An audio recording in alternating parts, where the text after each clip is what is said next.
A continuación, Noticiero Telesucesos. Clasificación A. Apto para todo público. Un noticiero pensado para usted porque se lo merece. Nos acercamos a la realidad desde diferentes perspectivas. Noticiero Telesucesos. Primera parte del Noticiero Telesucesos con las noticias más importantes del día.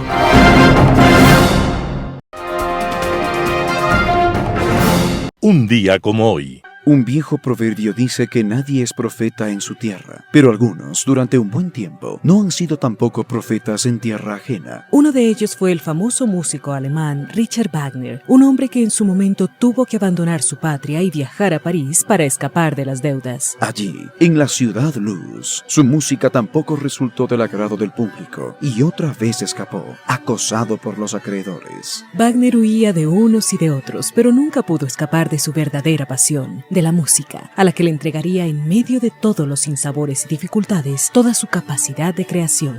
Por fin la diosa Fortuna se abrió a su talento musical y Wagner pudo triunfar en su patria, y lo hizo en un género de mucha exigencia, en la ópera, que interpretaba lo más épico de la historia alemana. Wagner logró su máxima expresión en la ópera gracias a su formación de actor y literato y a su entorno familiar, en el cual había pintores y cantantes, actores y escritores de la más refinada estirpe.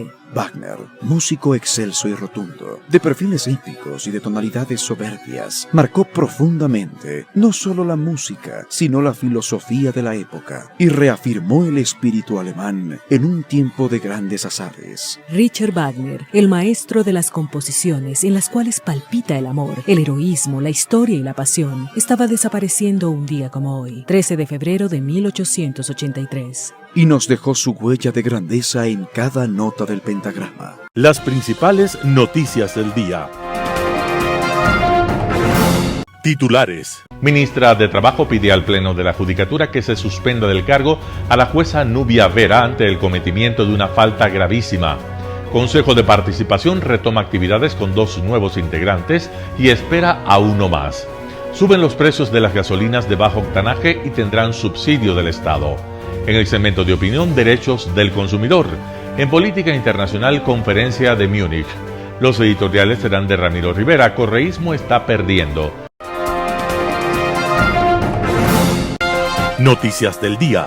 Ministra de Trabajo pide al Pleno de la Judicatura que se suspenda del cargo a la jueza Nubia Vera ante el cometimiento de una falta gravísima.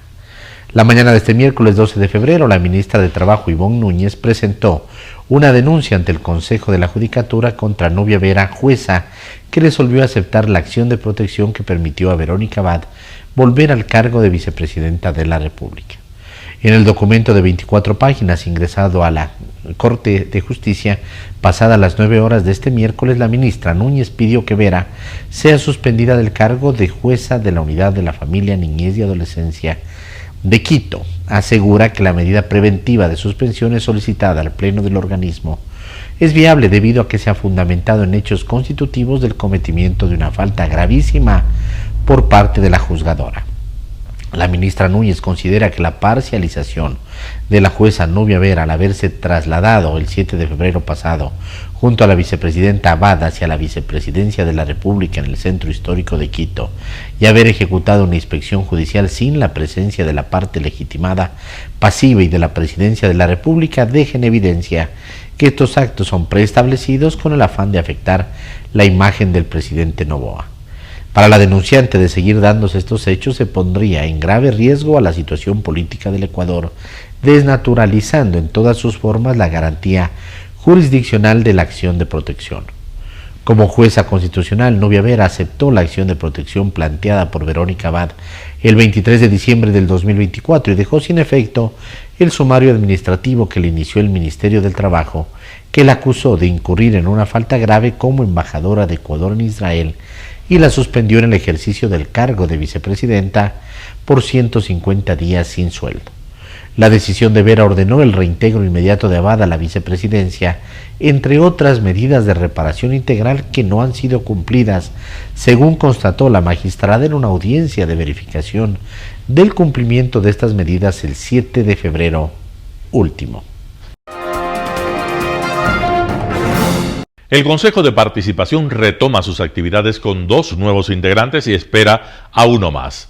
El Pleno del Consejo de Participación Ciudadana y Control Social retomó este 12 de febrero de 2025 las actividades luego de una pausa obligada por la destitución de 3 vocales titulares y una suplente por el Tribunal Contencioso Electoral.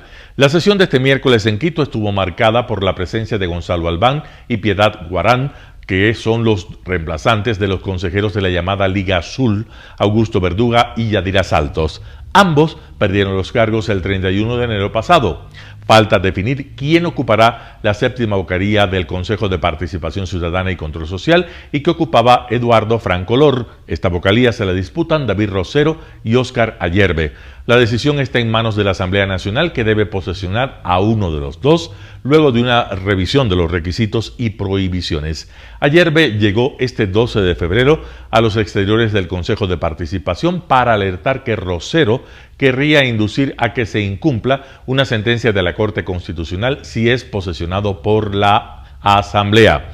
Recordó que en enero de 2023 Rosero fue destituido junto a otros 6 consejeros y que una de las sanciones aplicadas es que una vez que se cumpla la pena no podrá regresar a la institución de la que fue destituido. Ayer hizo un nuevo llamado a la Asamblea Nacional para que se concrete su posesión y poder integrarse al pleno del organismo que tiene, entre otras tareas, designar a los titulares de la Fiscalía, el Consejo Nacional Electoral y el Consejo de la Judicatura. Suben los precios de las gasolinas de bajo octanaje y tendrán subsidio del Estado. En Ecuador, mensualmente los precios de los combustibles tienen ajustes, entre ellas las gasolinas de bajo octanaje Extra y Ecopaís. Es así que este ajuste, que rige a partir de este 12 de febrero y estará vigente hasta el próximo 11 de marzo, el precio del galón es de $2.768. En el mes pasado estuvo en 2.713, es decir, que hay un incremento de 5.5 centavos de dólar. En Ecuador rige un sistema de bandas de precios para las gasolinas de bajo octanaje con el fin de reducir el gasto estatal en subsidios a estos combustibles. Según este sistema vigente desde julio del 2024, el precio de las gasolinas Extra y Ecopaís sube o baja cada mes tomando en cuenta los precios internacionales del petróleo, pero con topes. El tope máximo mensual que podrían subir estos combustibles es del 5% y el máximo que podrían bajar es del 10%. En enero del 2025, los precios del barril de petróleo WTI, que sirve de referencia para Ecuador, subieron 8% en enero del 2025 con relación a diciembre. Esto incide en el precio de los combustibles y genera los subsidios para la gasolina extra. El subsidio será de 10.56 centavos de dólar, mientras tanto para la Ecopaís será de 13.96 centavos de dólar. Con respecto a los otros combustibles, es decir, la gasolina super tiene un precio sugerido de 3.59 dólares. Esta no tiene subsidio y también estará vigente hasta el próximo 11 de marzo. Mientras que el diésel sí tiene subvención del Estado y se mantiene en $1.797. Entrevista del día. En Radio Sucesos estuvo Jean-Paul Pinto. Él es experto en temas de seguridad y nos indica cuáles son las propuestas para la segunda vuelta electoral en temas de seguridad. Escuchemos lo que dice. El tiempo es muy corto y además todo va a depender también del nivel de credibilidad del presidente.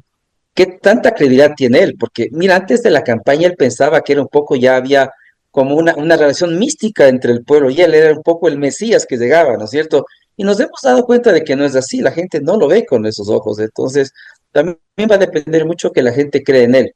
Pero la única forma que él puede pensar eso es haciendo los cambios. No tiene mucho tiempo, tiene poquísimo tiempo, pero si él no plantea cosas distintas en seguridad, si no se da cuenta que la militarización, la mano dura no funciona, que la gente espera otras cosas, que la gente está esperando otras alternativas, la gente no va a votar por él. Él al menos debe hacerse primeramente un mea culpa. Reconozco que hay cosas que no hicimos bien, que nos equivocamos. Segundo, estos son los cambios que voy a implementar desde la semana que viene, desde el día de mañana.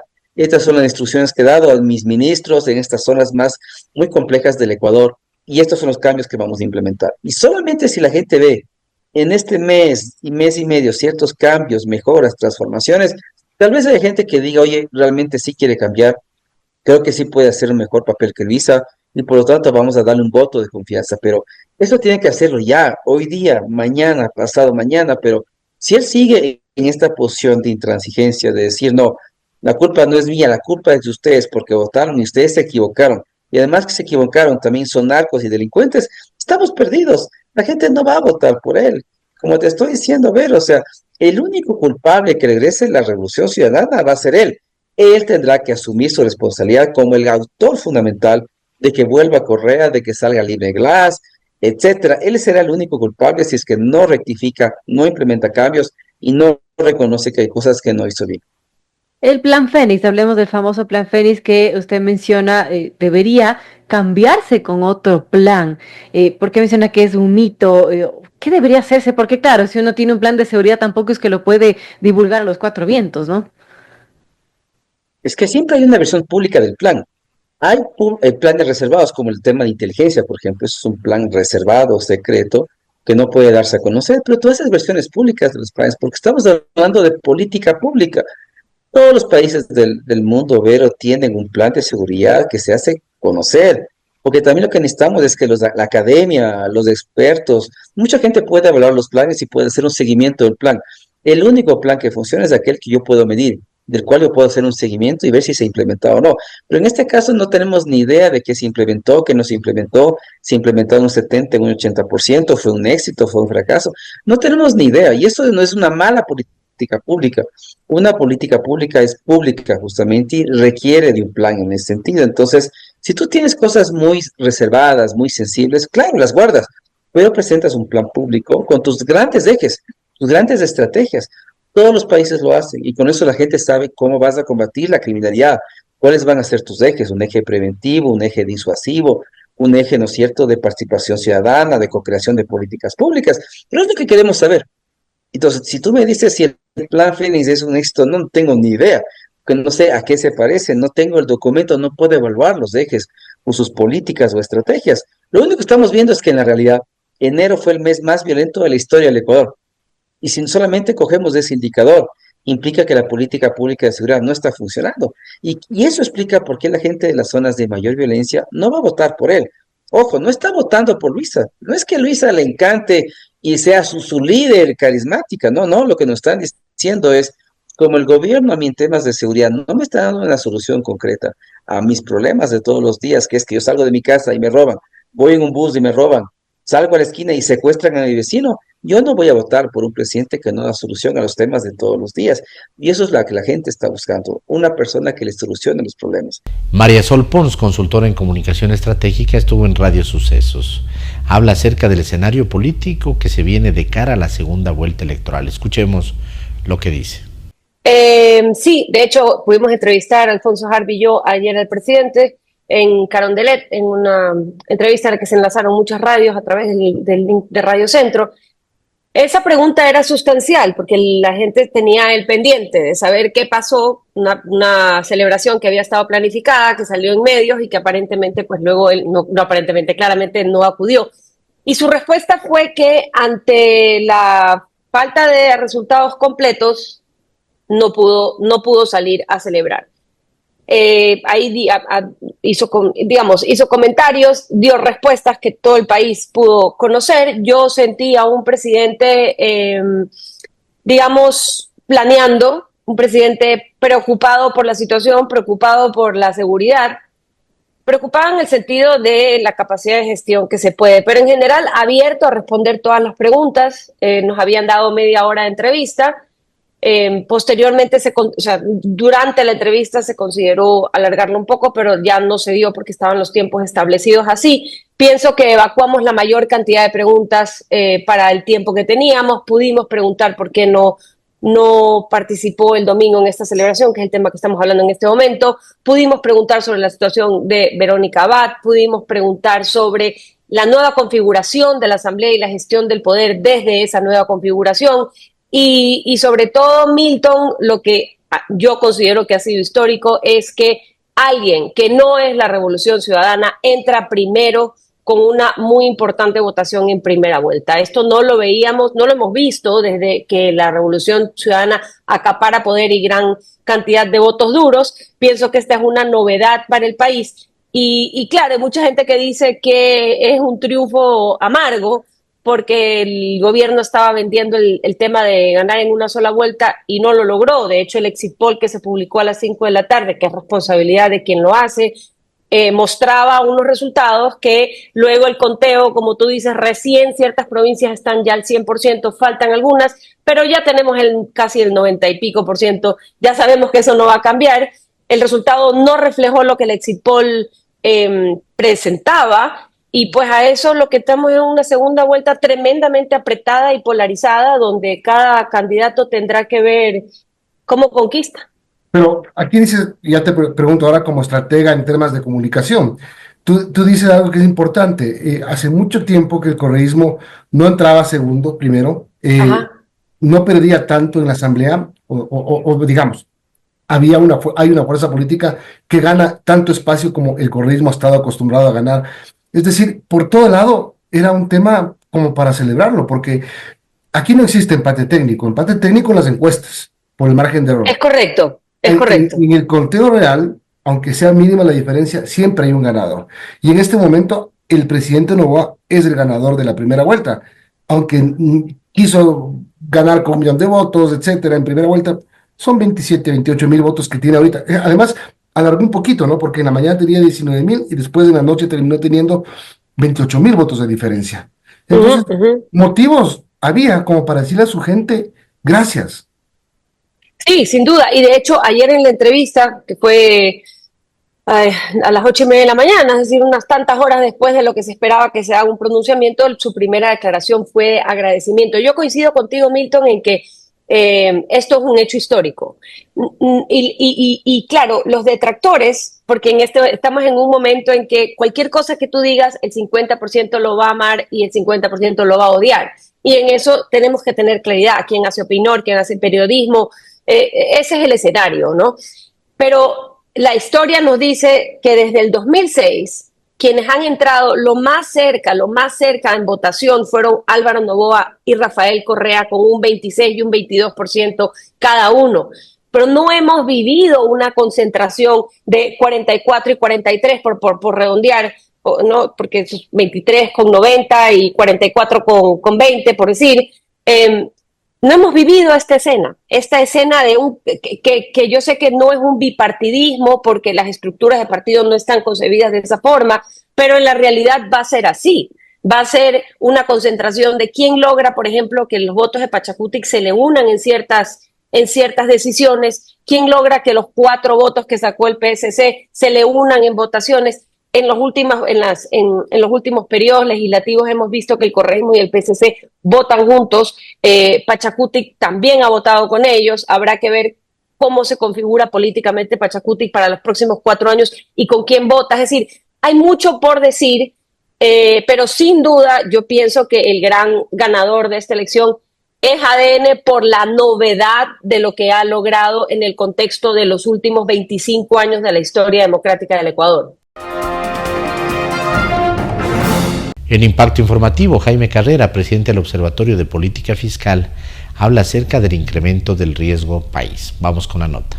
Bueno, lo que pasa es que las empresas calificadoras de riesgo, los inversionistas externos, perciben que si la vertiente correísta vuelve a poder, no va a pagar la deuda pública.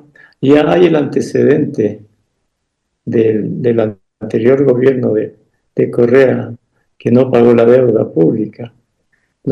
En esa perspectiva, los inversionistas ven que si gana esta vertiente va a ocurrir algo parecido. Además, se van a profundizar los desajustes fiscales y ante la profundización del déficit fiscal, perciben que podría contaminarse la dolarización creando alguna moneda ficticia, como ya se intentó en años anteriores, que podría afectarse el sistema financiero, obligando a los bancos a direccionar el crédito o a comprar bonos del Estado.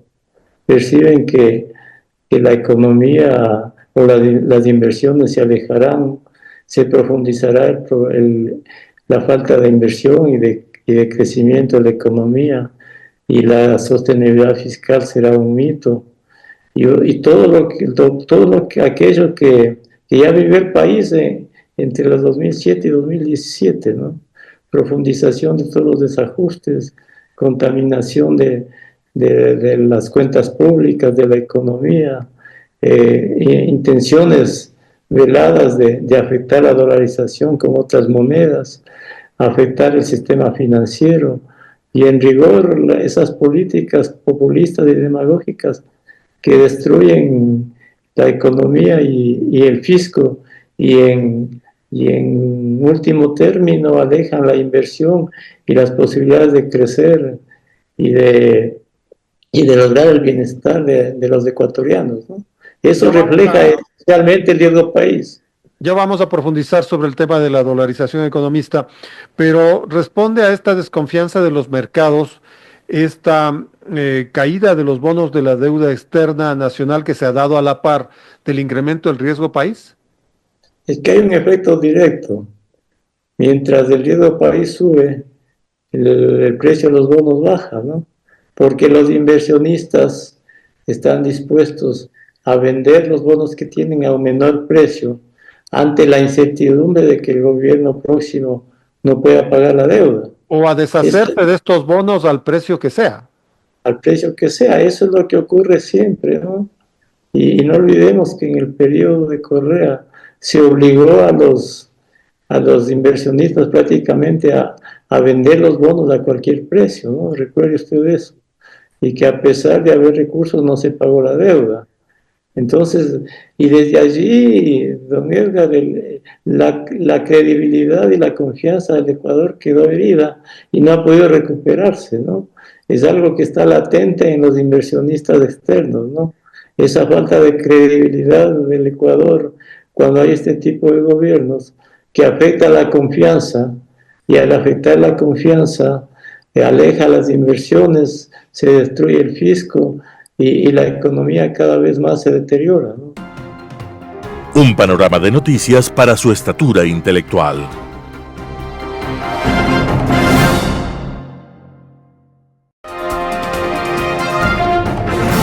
Opinión. Ciudadanos, hoy nos corresponde hablar sobre un tema con el que ya nos hemos vuelto habitual sufrir en el Ecuador, y es el maltrato por los distintos servicios públicos o privados que recibimos. Ecuatorianos y extranjeros domiciliados en el país estarán de acuerdo conmigo que verdaderamente resulta imposible el reclamar, por ejemplo, por el mal servicio que prestan quienes nos proporcionan telefonía celular, quienes nos prestan servicio de transporte, quienes nos dan servicio de internet, servicios médicos y muchos otros más.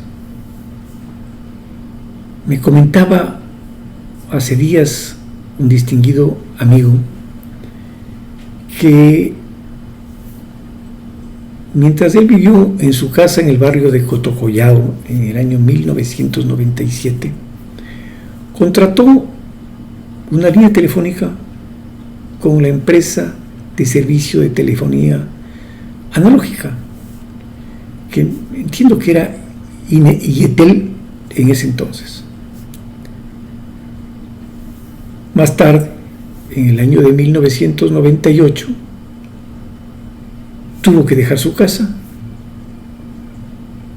fue derrocada por la ampliación de una vía, me comentaba, se fue a vivir en otro sector.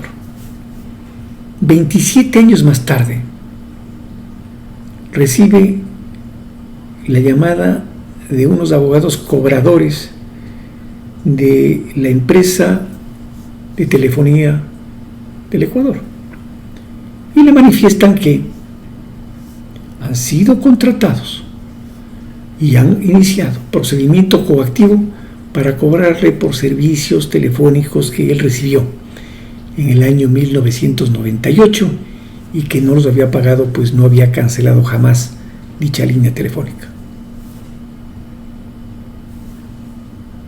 Dejó su casa y cambió su domicilio.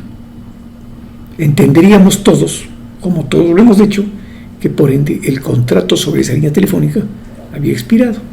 Pero no, pues resulta que ahora aparece el hecho de que él tiene una deuda monumental que asciende, según me decía, cerca de $8,000 y que pensaba seriamente vender su nueva casa para pagar por dicho servicio.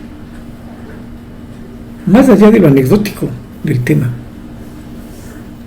resulta que también es fácil impugnar estos valores, pero esta ilegalidad, este abuso, no es justo que le quite la paz a un ciudadano que no es abogado, que no conoce de normas y de procedimientos, pero que tiene que tener esos $8,000, más los intereses, más los honorarios del abogado, para poder demandar ante el Tribunal Contencioso Administrativo y lograr la nulidad o el no cobro de dicha suma. ¿Será justo que nos veamos abocados a una circunstancia de esa naturaleza?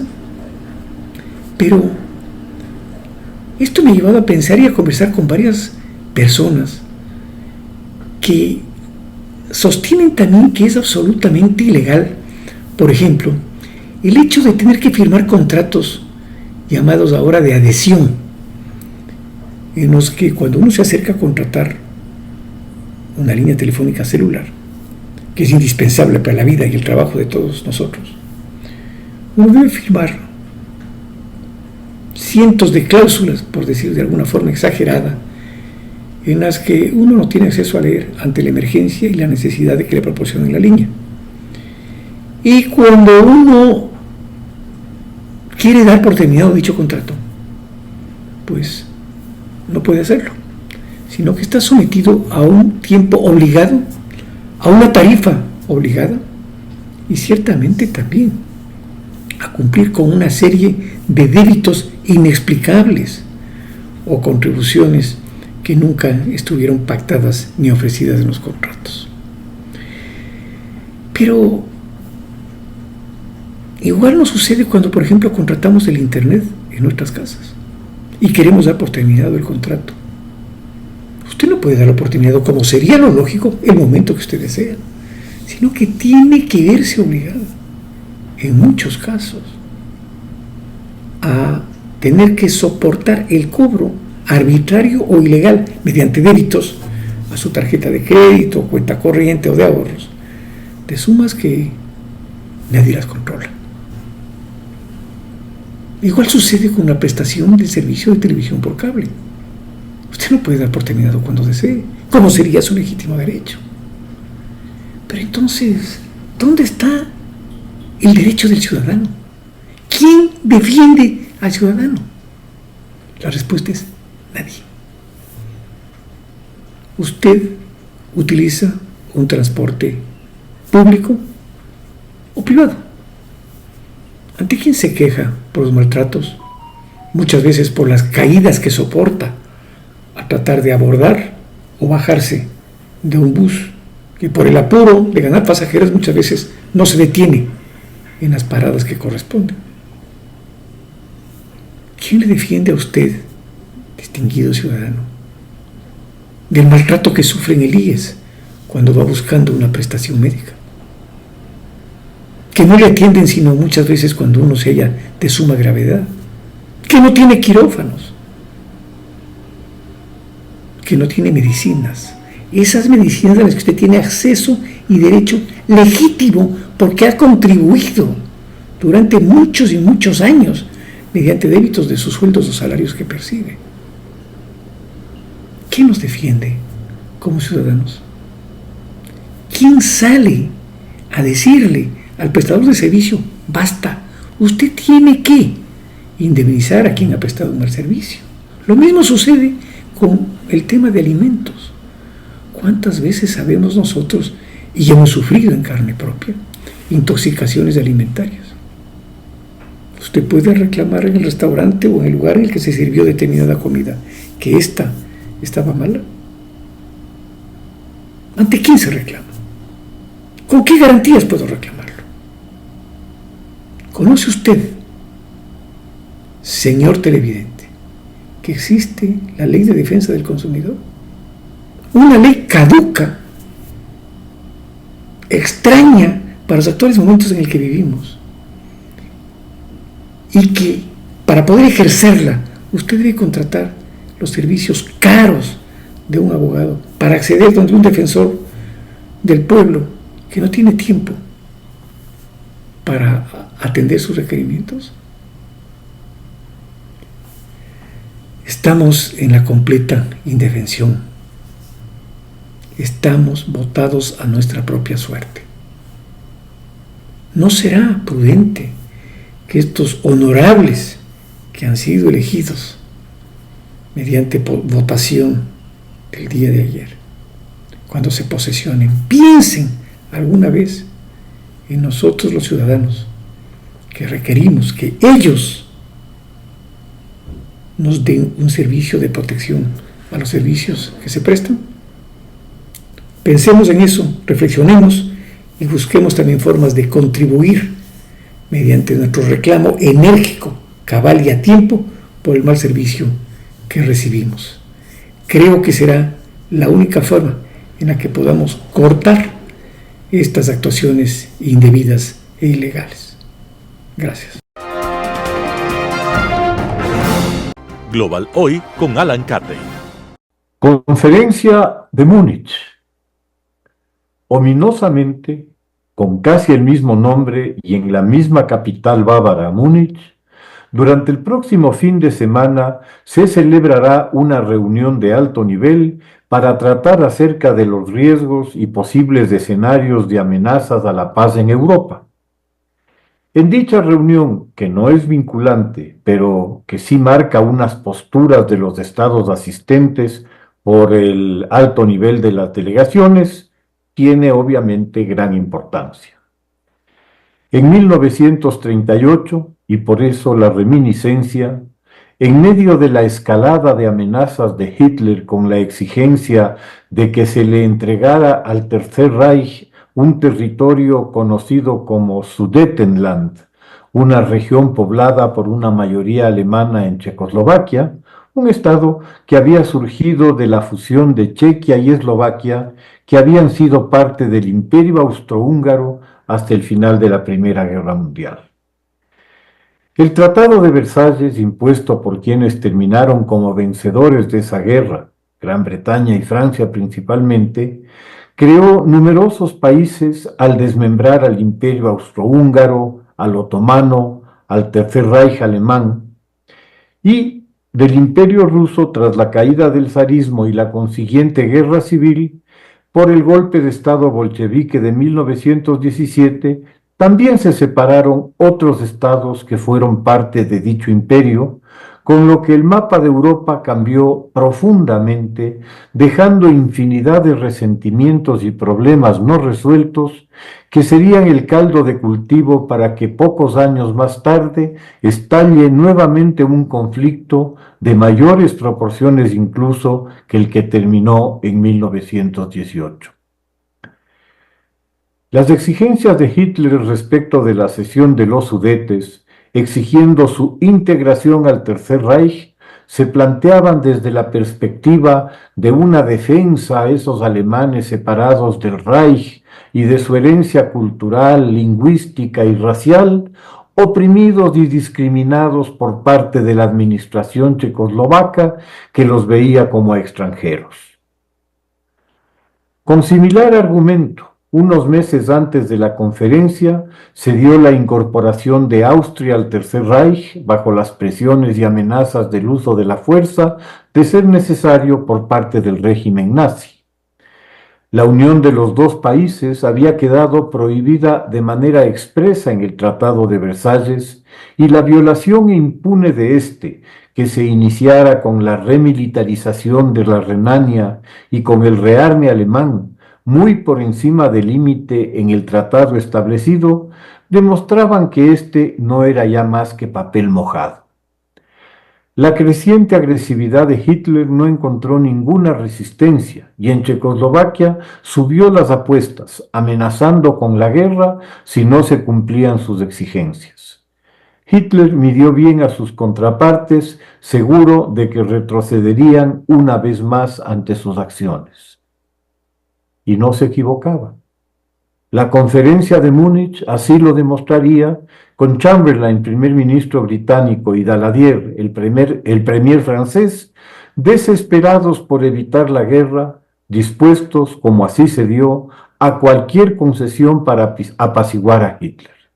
Con decir que ni por elemental cortesía se invitó al gobierno checo, el interesado más importante, a la conferencia, a pesar de su presencia en Múnich, nos revela hasta qué punto se había llegado en el apaciguamiento como política de Estado. Terminada la conferencia, a la delegación checa solo se le informó de los acuerdos alcanzados, advirtiéndole que si no se acogía a ellos no contaría con apoyos si se llegaba a una guerra. Esto pese a que Francia mantenía un tratado defensivo de asistencia mutua con Checoslovaquia. Ante el abandono de sus aliados, el gobierno checo debió firmar la cesión del Sudetenland al Tercer Reich, que en los siguientes meses procedió a desmembrar al país y engullírselo pese a las garantías que había ofrecido. Chamberlain, a su regreso a la Gran Bretaña, se ufanó de haber conseguido la paz de nuestro tiempo.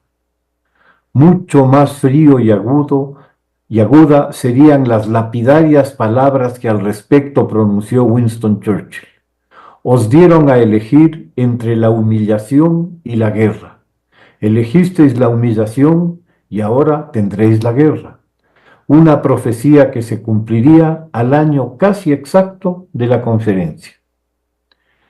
87 años más tarde, otra conferencia y otros actores se reúnen en la misma ciudad para tratar de nuevo acerca del apaciguamiento a un nuevo dictador, con los mismos antiguos argumentos de la defensa de las minorías, en este caso rusas, oprimidas por, curiosamente, otros rusos, pues así ha definido Putin a los ucranianos al afirmar que Ucrania no existe, pues ha sido siempre parte de Rusia, lo cual es una mentira evidente. Nuevamente, una Europa atemorizada puede optar, para tratar de evitar la guerra, aceptar la humillación a sabiendas de que la guerra está a la vuelta de la esquina. Ucrania sería el sacrificio propiciatorio, abandonada a manos de un nuevo Hitler que la desmembrará, tal como lo ha venido haciendo desde 2014, tras arrebatarle la Crimea, continuando con todo el Donbass y otros territorios ocupados tras la agresión que en pocos días cumplirá 3 años contra Ucrania. A la posible venta de Ucrania por parte de Europa se une vergonzosamente el agente inmobiliario que hoy ocupa la Casa Blanca, que en sus ambiguas declaraciones dejó en el aire que Ucrania puede ser rusa o no, pero lo que a él le interesa es que la ayuda militar que Estados Unidos proporcionó a Ucrania le sea pagada en tierras raras. Ese es el triste y patético alcance de su preocupación. Que esa visión sea tan contagiosa, afectando a algunos Estados miembros de la Unión Europea, sea por similares motivos económicos, sea por unas afinidades ideológicas entre el neofascismo europeo y su actual Führer natural, Putin, hoy por hoy la cabeza visible de la tendencia. Ucrania ha pagado, y con creces, cualquier deuda financiera y material que se le haya proporcionado, y lo ha hecho no con euros, dólares ni tierras raras, sino con su sangre y sus muertos, con sus niños asesinados por los misiles lanzados a las escuelas y jardines de infantes para negarle a Ucrania su futuro, el secuestro de sus hijos, por el cual Putin es buscado por la Corte Penal Internacional por crímenes contra la humanidad, con sus hospitales arrasados, con el horror de Bucha, el exterminio como herramienta de terror. En 1938, todavía el horror del Holocausto se hallaba en el futuro. Hitler había ya mostrado las uñas, pero las atrocidades mayores aún no aparecían.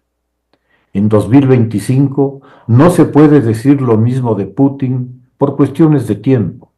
Putin ha gobernado Rusia por un cuarto de siglo, el doble de lo que duró Hitler, y en ese tiempo ha mostrado parte de lo que es capaz. Arrasó Grozny, la capital de Chechenia, aniquilando a 30.000 civiles en el proceso.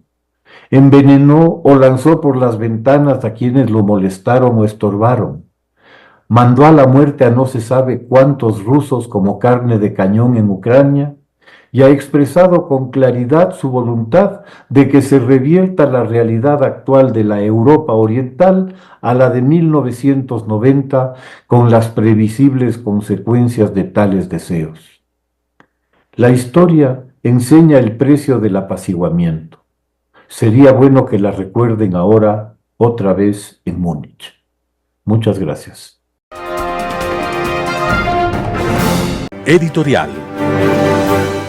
Correísmo está perdiendo. Ramiro Rivera, El Comercio. Las elecciones del domingo 9 de febrero arrojan las cifras de mayor polarización que se registran desde 1978. En efecto, Daniel Noboa y Luisa González concentran el 88% de los votos, inédito.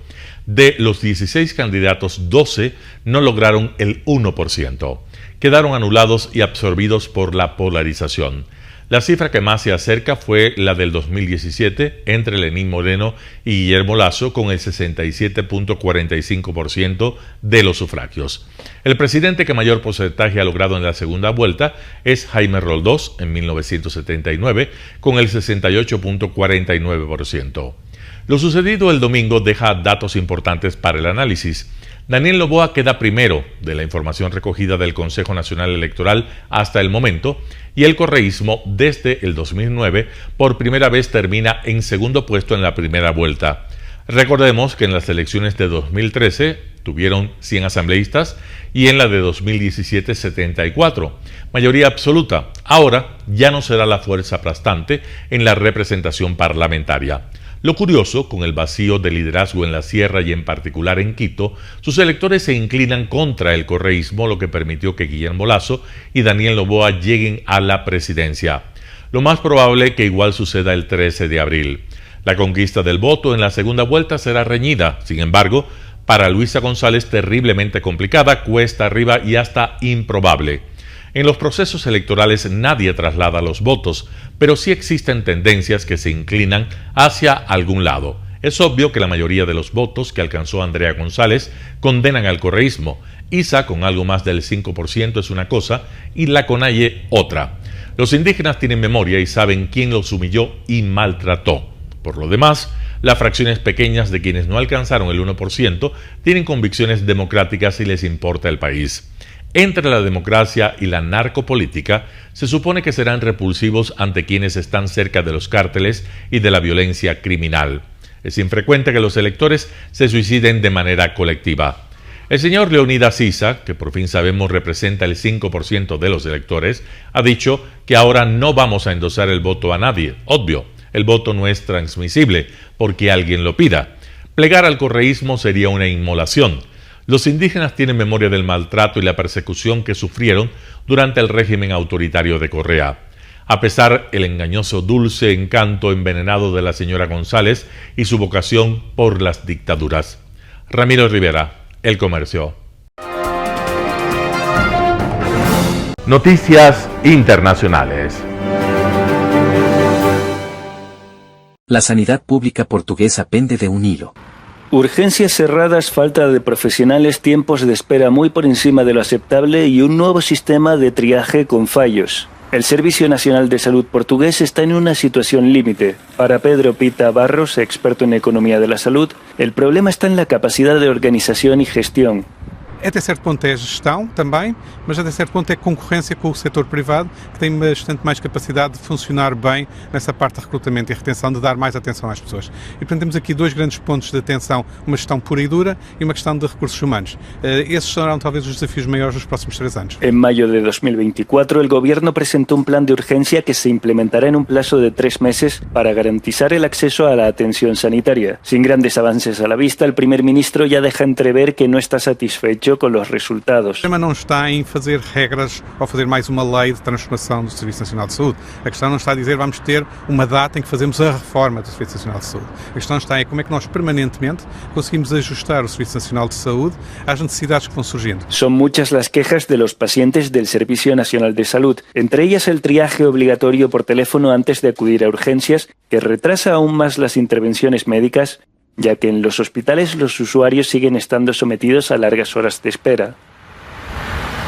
Ainda na semana passada, com um familiar meu, ser encaminhado pela Saúde 24 para as urgências, o funcionamento, digamos assim, tendo em conta o tempo de espera que lá estivemos, que basicamente estivemos lá praticamente 12 horas, e segundo me apercebi, acho que até nem foi muito mau. Pronto, houve casos de utentes que estavam lá desde a noite anterior. Eu posso lhe dizer que fui para lá por volta da 1 da tarde, saí lá à 00:30. Entre 2020 y 2024, el nivel de satisfacción con la sanidad pública en Europa cayó del 74% al 56%, según un informe de la farmacéutica alemana Stada. Solo el 49% de los portugueses se declararon satisfechos con la respuesta del Servicio Nacional de Salud. En el índice de consumo de salud de la UE, Portugal ocupa el puesto 13 entre otros 35 países europeos. A Ministra da Saúde já reconheceu que é inaceitável haver tempos de espera de dezenas de horas e prometeu tomar medidas em breve. A Euronews questionou o gabinete da Ana Paula Martins sobre as medidas adicionais que estão a ser pensadas pelo Governo, mas não obteve resposta. Joana Mourão Carvalho, para a Euronews, em Lisboa.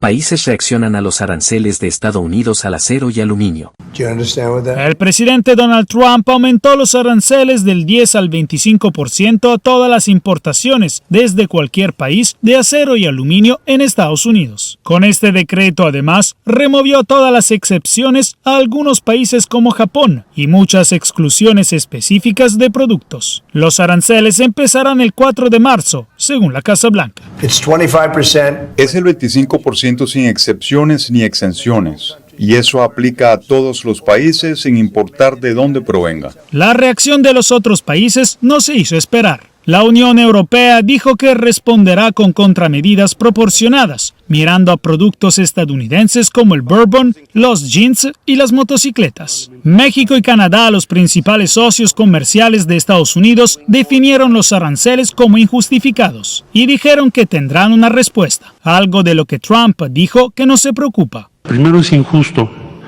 de acuerdo a los propios considerandos del presidente Trump, porque nosotros tenemos, repito, más importación de Estados Unidos que exportación. El mercado de valores de Estados Unidos reaccionó a la baja después del decreto de Trump, mientras el Instituto Americano del Hierro y el Acero elogió la decisión del presidente. Al mismo tiempo, los expertos advierten que estos aranceles podrían hacer subir los precios para los estadounidenses hasta un 15 o 20% en artículos como electrodomésticos, automóviles y materiales de construcción. Jacopo Luzzi, Voz de América, Washington.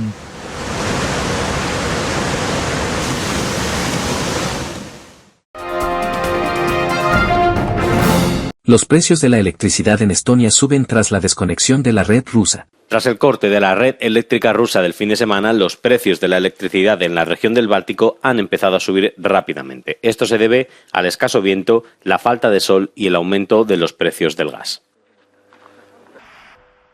Durante el fin de semana, Estonia se desconectó de la red rusa y se conectó al sistema europeo. Desde entonces, el precio de la electricidad en Estonia ha empezado a subir. Los expertos afirman que el aumento de los precios se debe principalmente a la menor cantidad de viento, al mayor consumo de electricidad debido al clima más frío y a un ligero aumento del precio del gas. Sin embargo, también hay menos conexiones de lo habitual en la región del Báltico. Un cable submarino entre Lituania y Suecia resultó dañado por un ancla y quedó fuera de servicio. Si estuviera operativo, los precios serían significativamente más baratos.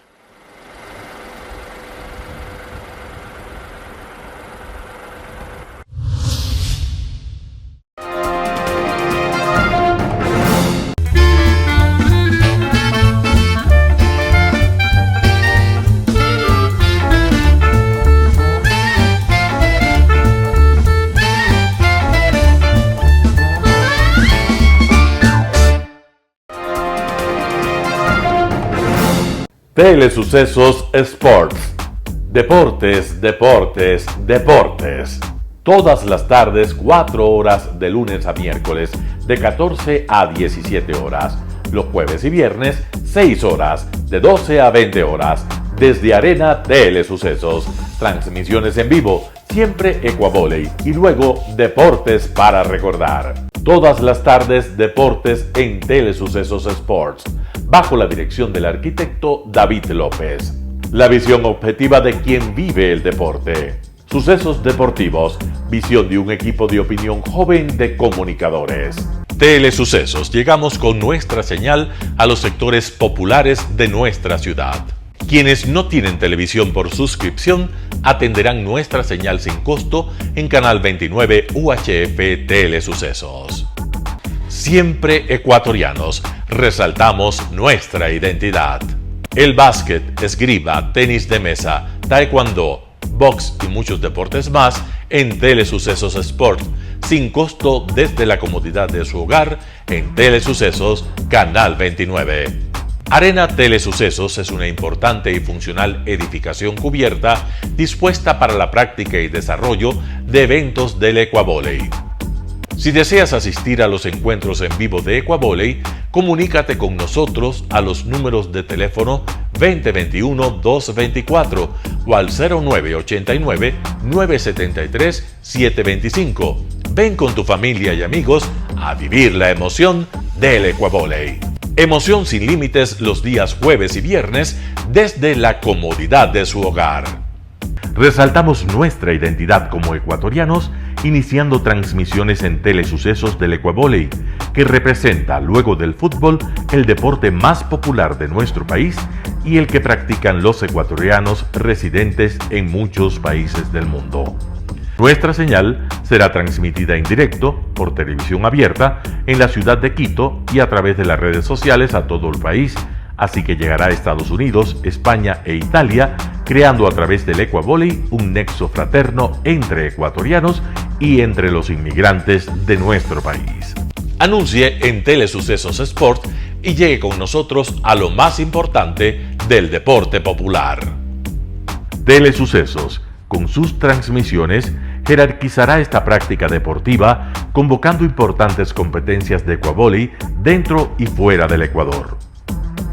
Llegando con deportes no atendidos por los medios de comunicación que han concentrado su acción en el fútbol. El tenis, box, golf, racquetball llegarán a su pantalla de televisión en tiempo real a través de Canal 29 UHF, competencias que podrán ser atendidas a través de Facebook, YouTube y vivir los encuentros deportivos en directo y en tiempo real. Esté atento a nuestros horarios especiales de transmisión los fines de semana y feriados. Usted y su familia disfrutarán desde la comodidad de su hogar de las emociones del Ecuavoley, deporte tan nuestro. Somos inéditos y para ello disponemos de un escenario cubierto propio, Arena Telesucesos, desde donde transmitimos nuestros encuentros masculinos y femeninos de este deporte. Simple y gratuito. Llama a nuestros números de contacto 2021-224 o al 0989-973-725 y regístrate como invitado especial para nuestros eventos en vivo. Arena Telesucesos, el escenario cubierto para la práctica del deporte 100% ecuatoriano, el Ecuavoley. Telesucesos es un canal de televisión que incorpora a su programación manifestaciones culturales y deportivas que marcan la identidad de nuestro país. Consideramos que el ecuavóley es una manifestación deportiva con partida de nacimiento popular y nombre propio ecuatoriano. Arena Telesucesos, funcional espacio cubierto para la práctica y desarrollo del deporte. Arena Telesucesos, el escenario para campeones. Arena Telesucesos atiende deportes de su preferencia: básquetbol, tenis de mesa, esgrima, taekwondo, fútbol sala, box, halterofilia. ¿Cómo llegar? Nuestras instalaciones se encuentran en el norte de la ciudad, en un sector de gran crecimiento y desarrollo urbano al que se accede a través de la vía E35, más conocida como la Avenida Panamericana Norte. Desde el centro comercial El Portal, a 2 kilómetros a la derecha, se encuentra la calle García Moreno, antiguo camino a Llano Grande, una arteria en la que se desarrollan dinámicos comercios. Junto al centro comercial Ciudad Alegría, a 100 metros, hemos llegado a nuestras instalaciones, Arena Telesucesos, la cancha del ecuavóley. Por fin tiene usted un espacio de difusión de su deporte preferido. Telesucesos, el canal de televisión siempre inédito. El noticiero Telesucesos es retransmitido de lunes a viernes a las 7 horas por Radio Planeta Sur 106.1 FM de la ciudad de Loja. Noticiero Telesucesos. Las opiniones vertidas en este espacio por la producción y dirección del programa son de exclusiva responsabilidad de sus autores y de quienes intervienen en ellos.